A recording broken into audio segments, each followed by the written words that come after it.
Hello there, very good evening and welcome to Primetime News on TV1 for the Newsfirst, where the people come first. I'm Martin Satyanesa. And I am Theruni Karunaratna. Here are tonight's top stories.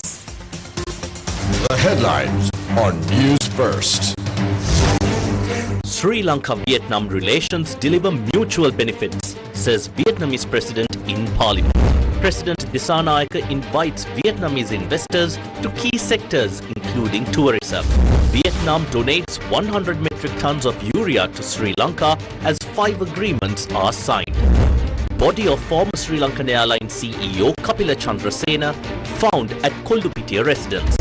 Supreme Court orders petitioners to reissue notice on former President Gotabaya Rajapaksa.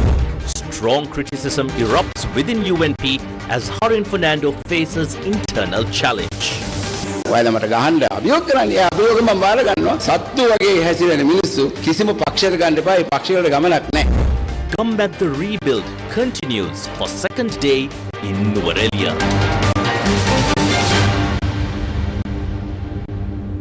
Over the past few weeks, Sri Lanka has witnessed a series of high-level diplomatic visits. Asian Development Bank President Masato Kanda visited Sri Lanka. Russian Deputy Minister of Energy Roman Mashvin also arrived in the country. Indian Vice President Shri C.P. Radhakrishnan undertook an official visit to Sri Lanka.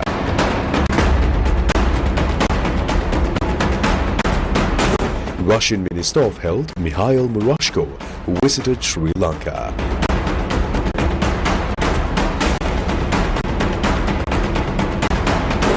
President of the Maldives, Dr. Mohamed Muizzu, also paid an official visit to the island.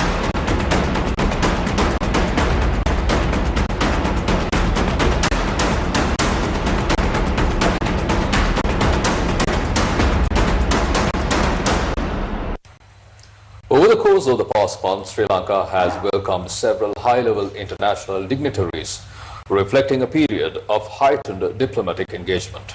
Marking a new chapter in the history of Sri Lanka's diplomatic relations, President of Vietnam, Tho Lam, met President Anurukumara Dissanayake today. This visit also marks President Tho Lam's first state visit to the South Asian region since assuming office for his second term.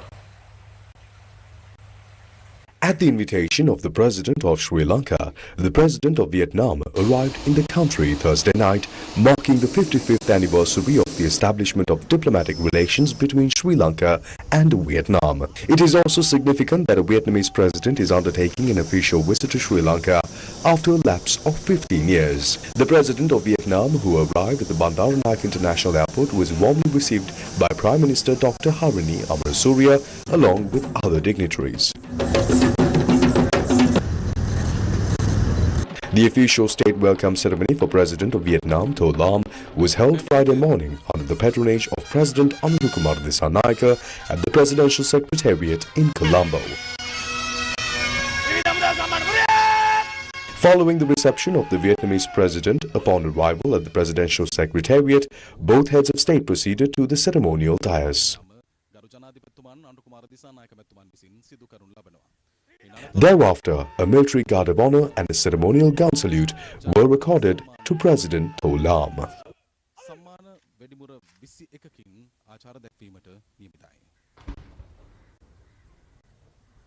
Coinciding with President Tho Lam's visit, several memoranda of understanding were signed between Sri Lanka and Vietnam, covering a number of key sectors.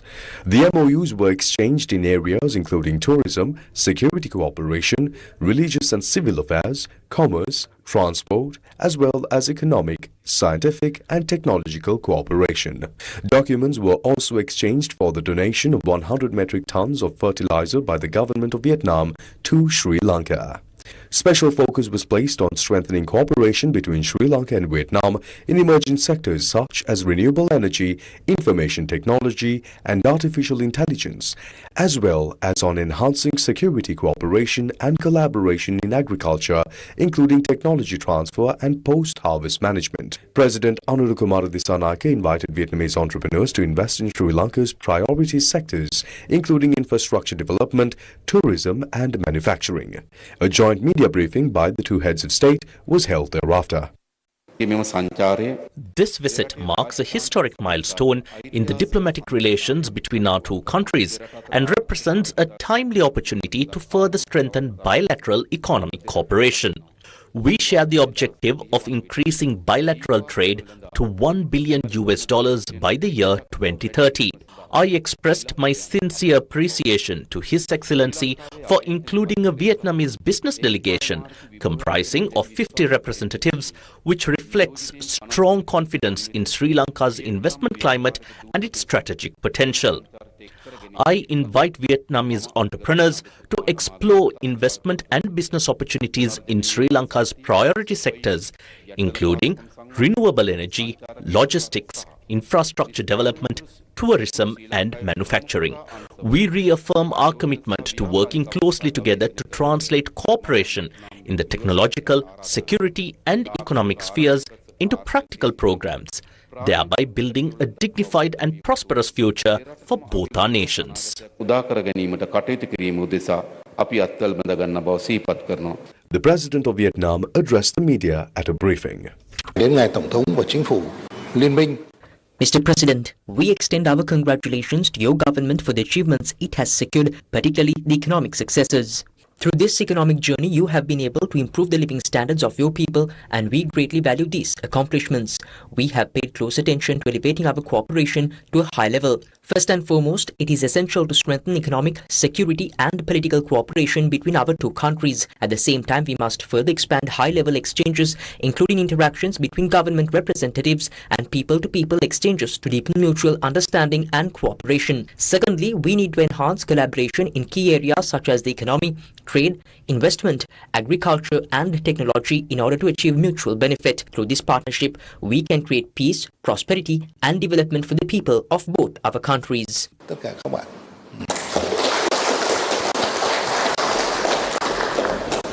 The President of Vietnam subsequently arrived at Parliament. Upon entering the Parliament complex, the President of Vietnam was received by Speaker Dr. Jagat Vikramaratne and Secretary General of Parliament Kushali Rohanadira. Following the official reception, a brief meeting was held between the President of Vietnam and the Speaker. All members of Parliament, ambassadors and distinguished guests were present on the occasion. Thereafter, the President of Vietnam addressed Parliament, marking a significant moment as this was the first time in 11 years that a foreign head of state has addressed the Sri Lankan Parliament. I would like to extend my sincere gratitude to the Parliament, the government and the people of Sri Lanka for the warm, gracious and brotherly welcome extended to the Vietnamese delegation.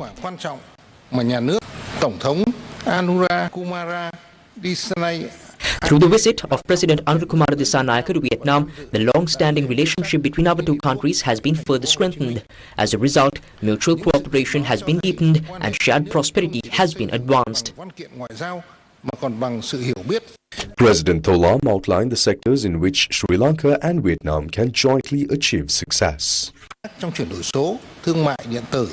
Digital transformation, e-commerce, artificial intelligence, digital public services, digital education, digital healthcare, renewable energy and green finance are fields in which we will continue to strengthen cooperation. To promote sustainable development and enhance the quality of public services, our two countries have pledged to jointly harness emerging technologies such as artificial intelligence, e-commerce and digital transformation. These sectors are not constrained by geographic distance. Innovation, technology and data have become a new bridge between Vietnam and Sri Lanka. We have reached a shared understanding on the importance of air connectivity and we are encouraging airlines to commence direct flights at the earliest possible time to strengthen tourism, business ties and people-to-people exchanges.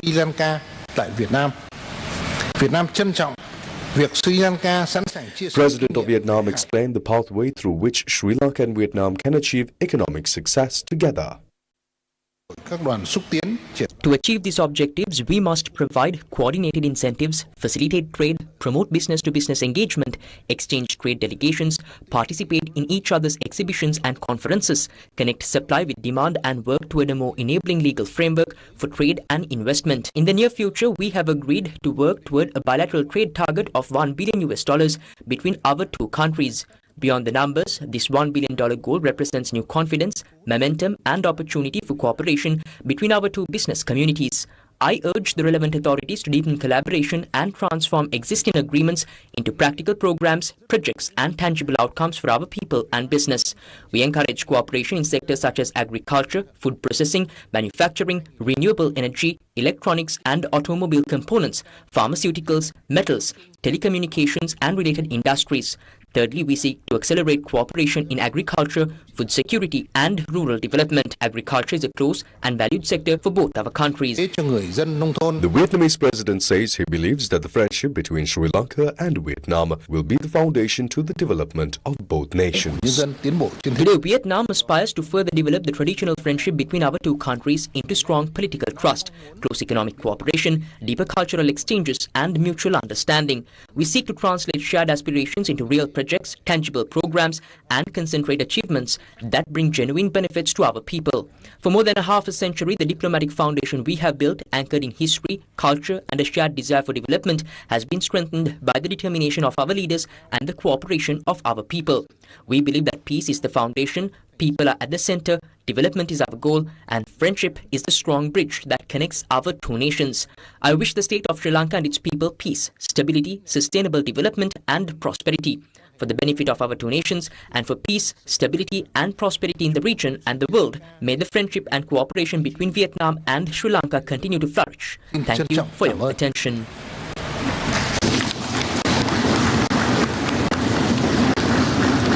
Thereafter, Prime Minister Dr. Harini Amarasuriya and leader of the opposition Sajid Premadasa addressed the House, expressing their gratitude to the President of Vietnam. Tho Lam, President of the Socialist Republic of Vietnam, took part in a floral tribute ceremony held at the statue of Ho Chi Minh, located within the premises of the Colombo Public Library.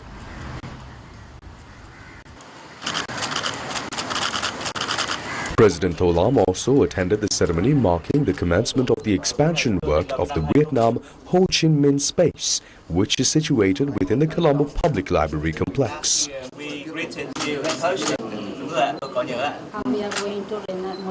A donation of $50,000 was also made to support the modernization and expansion of Ho Chi Minh Space.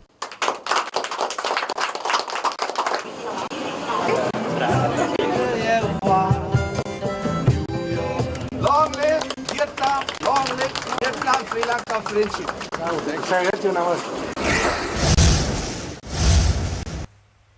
Former Chief Executive Officer of Sri Lankan Airlines, Kapila Chandrasena, who was facing allegations of accepting a bribe of $2 million in connection with the procurement of Airbus aircraft for Sri Lankan Airlines, has died. Police said Chandrasena's body was discovered earlier this morning at the residence of a relative located on 5th Lane, Kolupitia. Kapila Chandrasena was found dead inside a room on the ground floor of the house near the entrance door. The Kolupitia police reported the incident today to the Colombo Fort Magistrates Court regarding Chandrasena's death. Police informed the court that the death is being treated as suspicious.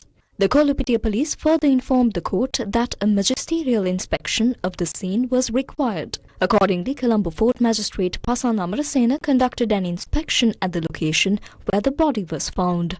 Kapila Chandrasena, who was the then Chief Executive Officer of Sri Lankan Airlines, had been accused of accepting a bribe of $2 million during the transaction to purchase Airbus aircraft for the national carrier in 2013.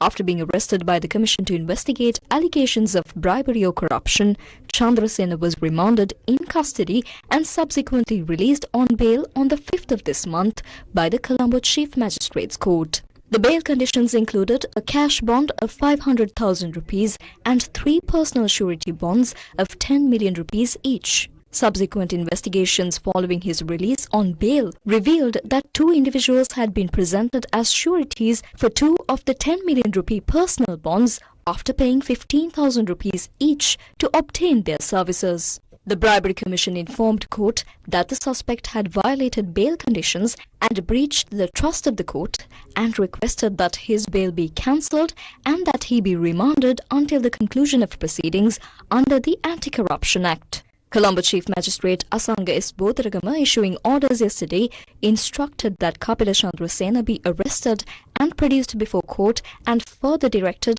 that the warrant be executed without delay. Kapila Chandrasena was found dead while arrangements were underway to arrest him in terms of the court order. Earlier, Kapila Chandrasena had given a statement detailing how the bribe money he allegedly received was distributed. Based on information revealed in that statement, former President Mahinda Rajapaksa, former Aviation Minister Piyankara Jayaratne and Willie Gamage had been summoned to appear before the Commission to investigate allegations of bribery or corruption on the 12th of this month. The Supreme Court directed the petitioners to reissue notice on former President Gotabaya Rajapaksa, who has been named as a respondent in a fundamental rights petition seeking to recover compensation allegedly obtained unlawfully by former ministers. The petition calls for orders to recover compensation paid to certain former ministers who claimed damages after their residences were set on fire following attacks linked to the Aragalaya protest movement. The petitioners alleged that the compensation was obtained contrary to the law. The case was taken up before a two-judge Supreme Court bench comprising of Justices Achalavenga Puli and Menaka Vijaysundara. After considering the submissions, the bench informed Attorney-at-Law Gamini Pereira, appearing for the petitioning party, to take steps to reissue notice on former President Gotabaya Rajapaksa, who has been named as one of the respondents in the petition. The Supreme Court bench thereafter granted leave for the remaining respondents to file limited objections if they so wished, and fixed the petition for further consideration on the 21st of October. The fundamental rights petition was filed by environmental lawyer Dr. Ravindranath Dabre. According to the petition, in connection with incidents that occurred across the country on the 9th of May 2022, when the residences of ministers and members of parliament were attacked and set on fire, the government at the time had paid compensation amounting to 1.22 billion rupees to 43 individuals. The petition alleges that certain former ministers received compensation in excess of legally permitted limits. The petition further seeks an investigation into the procedure followed in granting the compensation and calls for legal action against those responsible for any irregularities identified.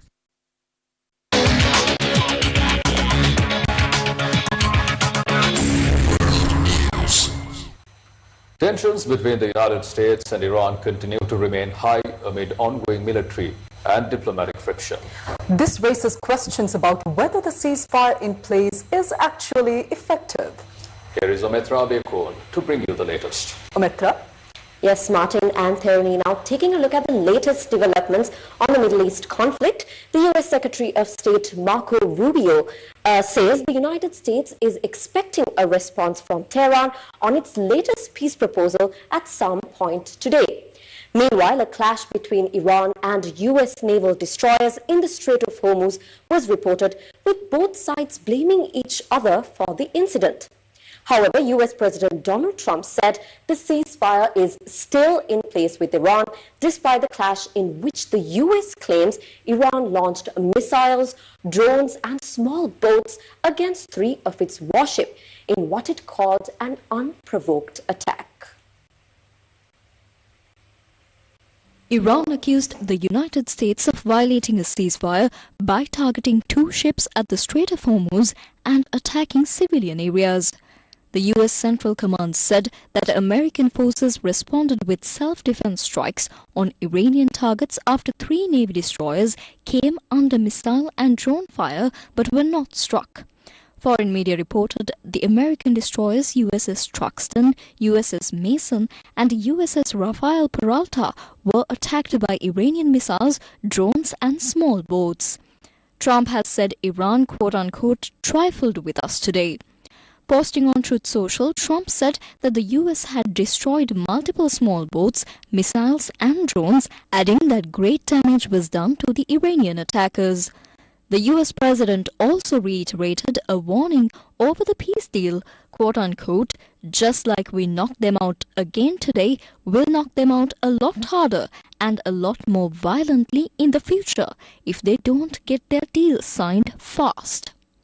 In a statement on Iranian Foreign Minister Abbas Araghchi said, quote-unquote, every time a diplomatic solution is on the table, the US opts for a reckless military adventure. The flare-up comes a day after Iran's foreign ministry has said it was considering a US proposal to end the war. Iranian state media initially reported explosions in the Strait of Hormuz on Friday, describing them as an exchange of fire with the enemy. Meanwhile, local media reported explosions were heard in Tehran. Not long after, a statement from Iran's top military command said US aerial attacks struck the coasts of Bandar Khamir, Sirik, and Qasem Island. It said it responded immediately by attacking US military vessels, inflicting significant damage, and accused the US of a violation of the ceasefire. US Central Command described the Iranian attacks as unprovoked, saying Iranian forces launched multiple missiles, drones, and small boats as US Navy-guided missile destroyers transited through the strait. Meanwhile, Chinese Foreign Ministry spokesperson has said that China is deeply concerned that a large number of vessels and crew members have been affected by the conflict and stranded in the strait. In response to media inquiries regarding reports claiming that a Chinese-owned oil product tanker was attacked near the Strait of Hormuz on Monday, he said at a press briefing on Friday that according to information available so far, the attacked tanker is flagged by the Marshall Islands and carries Chinese crew members. So far, no casualties among the crew have been reported by the tanker. Sir David Attenborough has now lived on Earth for a century. In that stretch of time, he's journeyed through forests and oceans, bonded with a family of gorillas, collected fossils, visited hidden tribes, collected numerous accolades, had dozens of species named after him, and sounded the alarm on climate change. There are some 80,000 of them here.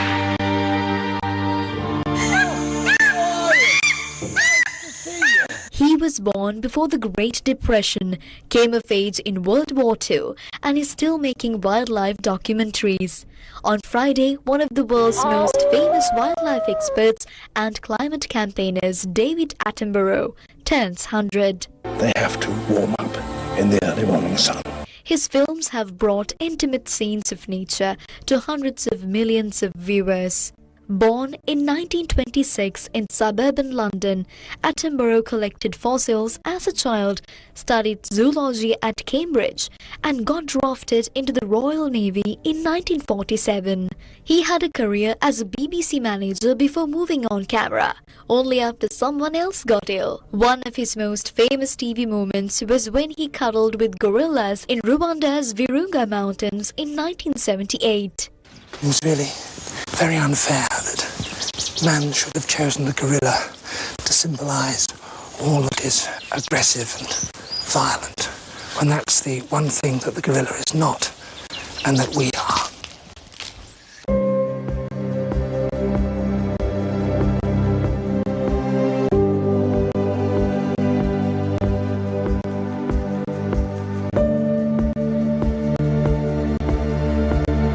In 1998, while filming the BBC series Life of Birds, he got pounced on by a lusty capercaillie grouse in the Scottish Highlands. He also managed to fool a Patagonian woodpecker into mistaking him for a rival and answering his call, which Attenborough faked by tapping stones on the side of a tree trunk. He's explored mating rituals of fireflies, blue whales, and Galapagos tortoises, some of whom are even older than him. In an audio message released late Thursday, Attenborough said he's completely over birthday greetings from school groups, nursing homes, and everyone in between. I've been completely overwhelmed by birthday greetings from preschool groups to care home residents and countless individuals and families of all ages. Scientists have also named a species of parasitic wasps after Attenborough to honour his 100th birthday. I think they're lovely things.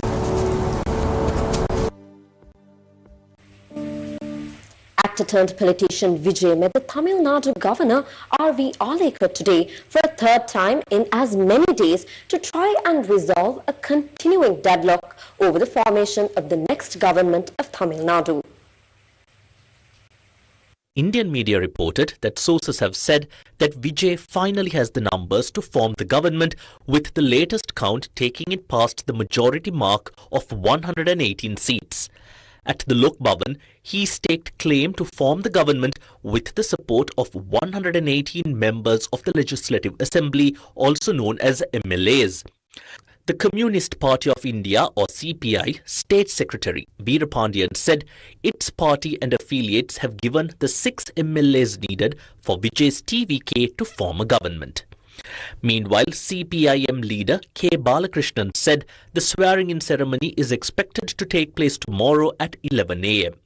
Now, Vijay and Araleka had earlier met on Wednesday and Thursday. Both times, Araleka dismissed Vijay's claim to form the government, arguing the TVK leader does not have the required support in the House. Amid all of this, there was buzz over the past few days that the Dravidian arch-rivals DMK and ADMK may come together after over 50 years to form a government and keep Vijay out of power. We at Newsfirst are keeping a close watch on this evolving story taking place in India. Stay tuned to Newsfirst's digital platforms for the latest on this developing story.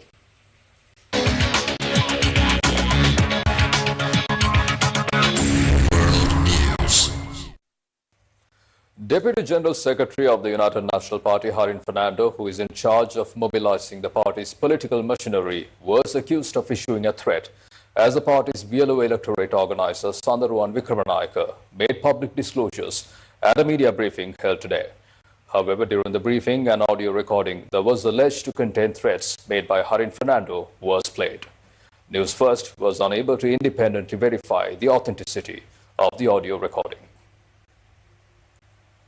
සජාතික පක්ෂයේ නියෝජ්‍ය මහලේකම් හිටපු අමාත්‍ය හරින් Fernando මැතිතුමාගේ I called this media briefing today to inform the media about what I consider the inappropriate conduct of UNP Deputy General Secretary and former Minister Harin Fernando, as well as the verbal abuse and threats allegedly directed at electoral organizers.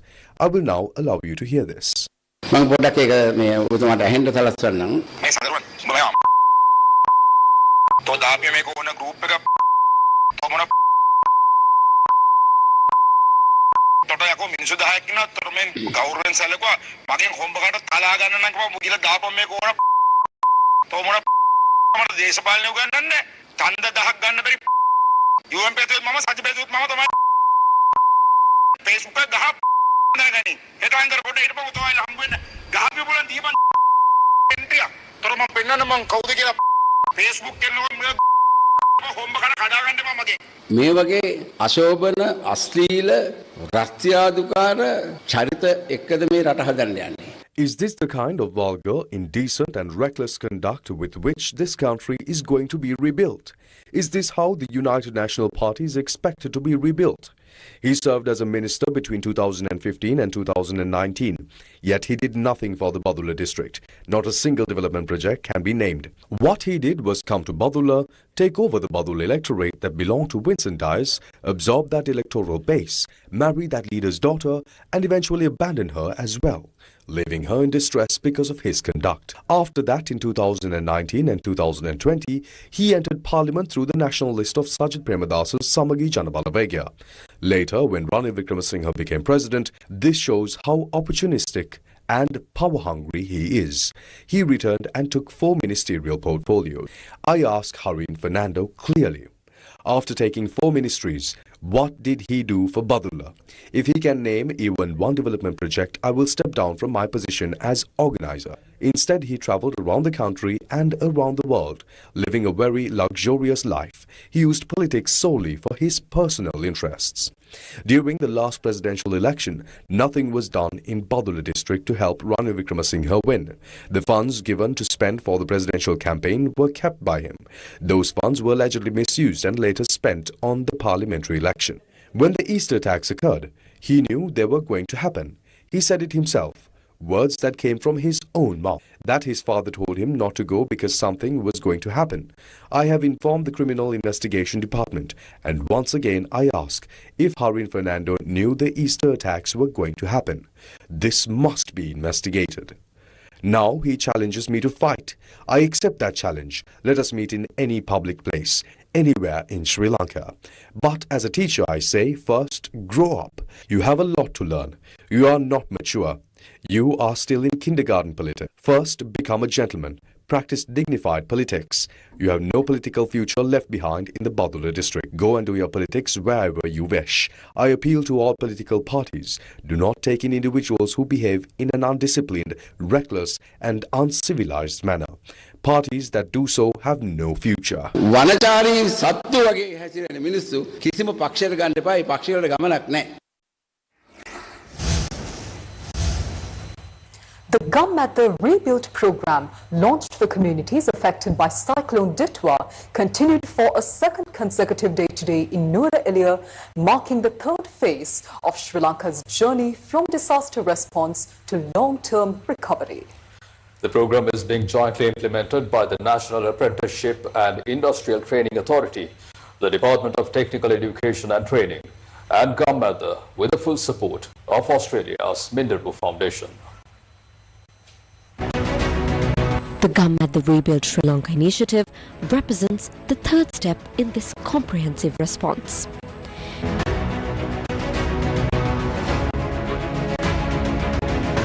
It focuses on rebuilding lives by improving vocational skills and professional capacity among affected communities, enabling individuals to secure sustainable livelihoods. At the Nuwara Technical College yesterday, specialized training programs were conducted in fields including masonry, carpentry, electrical work, metal fabrication, plumbing and garment design. These programs were jointly implemented by NITA, the Department of Technical Education and Training, and Gammatha. Certificates and vocational toolkits were presented today to those who successfully completed the training programs. The event was attended by Gammatha leader and head of the Maharaja Media Network, Shevan Daniel, Additional District Secretary of Nuwara, Dinika Kavisekara, Assistant Director, Marketing of NITA, Priyantha Fernando, Principal of the Nuwara Technical College, Sujiva Madagadara, and several other government officials.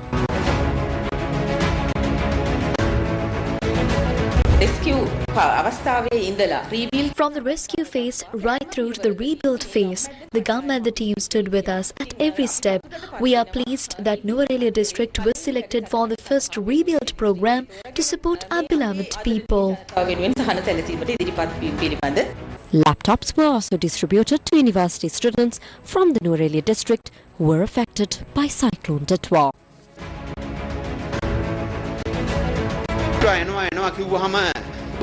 When you were told Cyclone Ditwa was coming, you were afraid.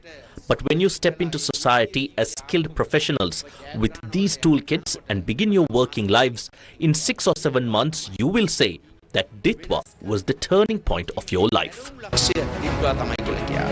Equipment essential for restoring livelihoods was also distributed, along with basic guidance on its effective use.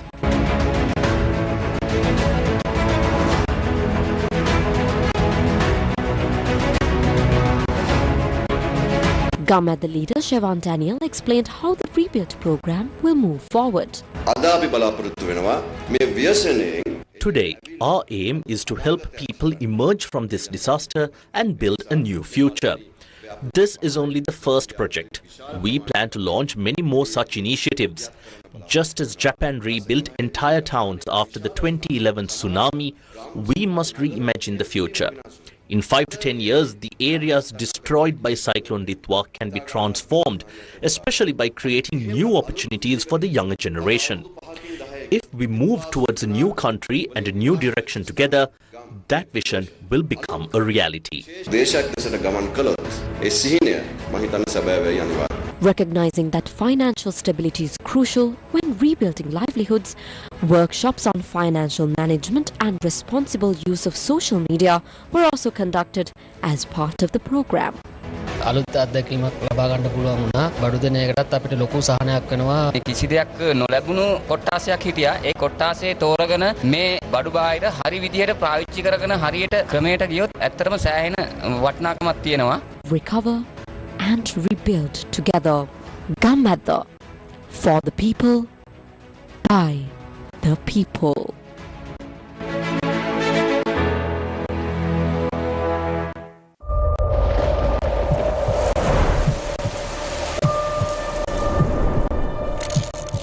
Within 24 hours of Cyclone Ditwa striking the island, Sirasa Shakti Sat relief missions were launched, providing immediate emergency assistance to affected communities. These rapid response efforts ensured the continuation of essential relief services over several days, delivering urgent support to families during the crisis period.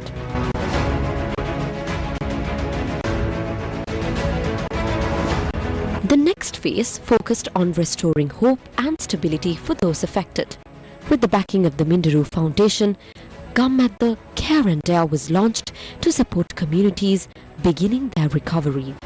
Starting from Kotmale, the Care and Dare operation expanded to cover all districts affected by Cyclone Ditwa, offering strength and reassurance to people beginning to rise after the disaster.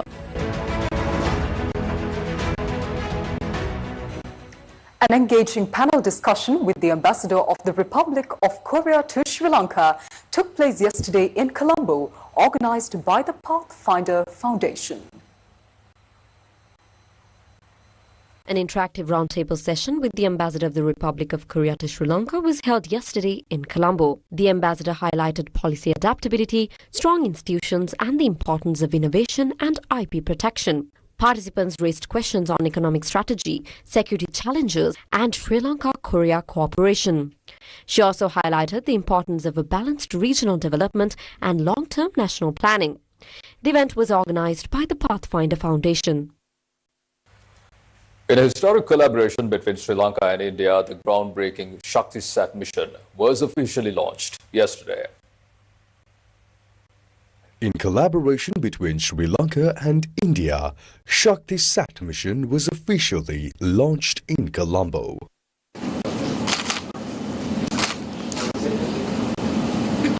Spearheaded by renowned aerospace entrepreneur Dr. Srimati Kasan, the initiative aims to inspire and empower 12,000 girls from 108 nations through hands-on exposure to space technology, innovation and leadership.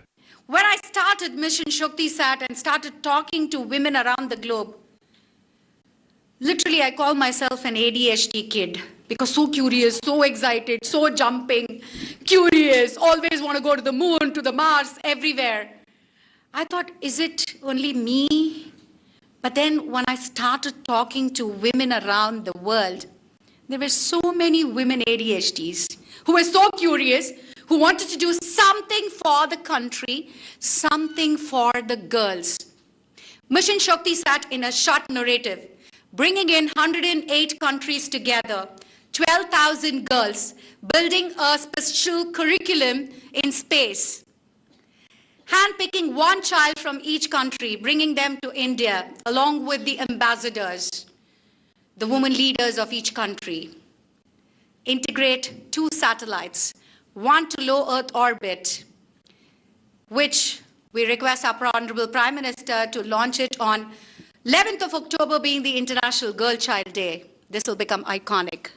And beyond that, this will be the prelude to the moon mission, which will happen year next. Speaking at the event, founder, chairperson of Women in Management Global, Dr. Sulochana Sigera, also shared her views. One of the challenges we have, not like India, we have this language issue, right, the English. So that's where I call few sponsors and say, what I need is computers, and I need to get some teachers, English-speaking teachers, to help these children to understand the subjects. So they are bringing us 26 subjects free of charge to teach our children in Sri Lanka. And they are giving it all totally free. And it's totally free. They can sign online. We will be putting on our website. Any child between age of 14 to 18 can sign up. And also we are giving an email if they have a challenge of understanding the language, they can request help from women in management. For me, it's about giving the opportunity.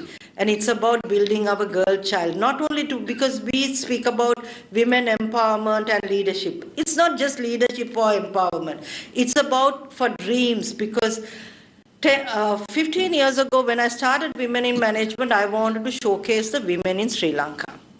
Then after 5 years, I still remember Graham Harris said, when I was going to Maldives, he said, Sulo, you have to change your theme, taking Sri Lanka to the world. Today, I changed my theme. So I have taken the Sri Lanka women's world, taking girl and the women to space and moon.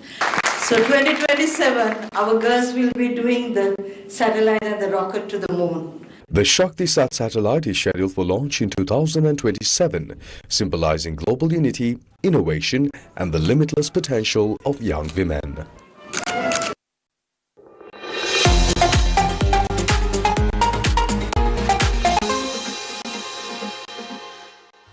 And we move on to sports news for tonight. Martin, we know that traditionally, major inter-school cricket encounters are held during the first 4 months of the year. Vinuji has more on the story, Theruni. Well, yes, Theruni and Martin, even though usually big matches are held at the first few months of the year, however, that familiar pattern has now shifted with the excitement of the school big match season continuing well beyond its usual time frame. The buzz of inter-school cricket remains strong, and today marked the commencement of several major school cricket matches. Among them, the DS Ananaika College and Mahanama College inter-school big match in Colombo holds a special place, drawing particular attention and significance. Let's take a look. The 20th edition of the annual Battle of the Gold between Colombo DS Ananaika College and Colombo Mahanama College got underway today. The match is being held at the SSC grounds in Colombo. Sri Lanka Cricket Transformation Committee Chairman Iran Vikramaratne was among those present at the ceremonial opening held prior to the start of play. Winning the toss, Mahanama College elected to field first. Accordingly, DS Ananaika College batting first reached 195 runs for the loss of 4 wickets at the close of play on the opening day. Mayuru Bandara was the standout performer, scoring a century to anchor his team's innings on day 1.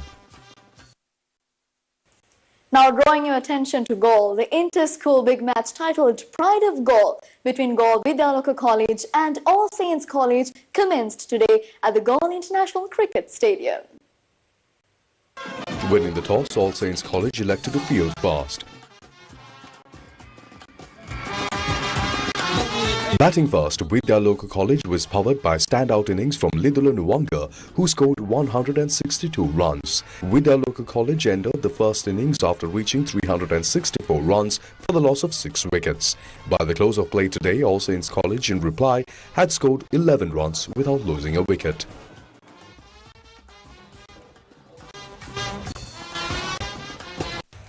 From that, we bring to a close this edition of Primetime News on TV1. Thank you for joining us. Good night.